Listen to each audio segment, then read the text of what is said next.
അതൊന്നും വേണ്ടായിരുന്നു. നോക്കട്ടാ ഹലോ നോക്കിയാ ഇവിടെ ഇവിടെ മേളില്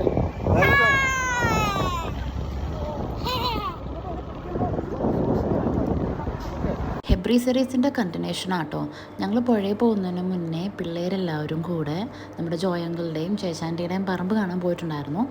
ഞാൻ പോയിട്ടുണ്ടായിരുന്നില്ല, എൻ്റെ കാല് വയ്യാത്തതുകൊണ്ട് ഞാൻ വീട്ടിൽ തന്നെ ഇരിക്കുമായിരുന്നു കേട്ടോ. അവിടെ നമ്മുടെ കോഴി ഫാമും നമ്മുടെ റബ്ബർ തോട്ടവും പുകപ്പുരയും എല്ലാം ഉണ്ടായിരുന്നു. അതെല്ലാവരും ഞങ്ങളെപ്പോൾ ചെന്നാലും അവിടെ വിസിറ്റ് ചെയ്യുന്നൊരു സ്ഥലമാണ്.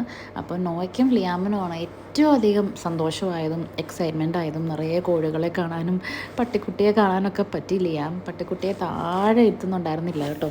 അവിടെ കുറേ നേരം സ്പെൻഡ് ചെയ്തതിന് ശേഷം അവർ വീട്ടിലേക്ക് തിരിച്ചു വന്ന് നമ്മുടെ ഷട്ടിലൊക്കെ കളിക്കുമായിരുന്നു. വീടിൻ്റെ മുമ്പിൽ നമ്മുടെ മൈതാനം പോലെ സ്ഥലമുള്ളത് കൊണ്ട് ഒത്തിരി സ്ഥലം ഉണ്ടായിരുന്നു കേട്ടോ അവർക്ക് കളിക്കാൻ വേണ്ടി. പിന്നെ ഞങ്ങൾ നേരെ കഴിക്കാൻ വേണ്ടിയാണ് പോയത്.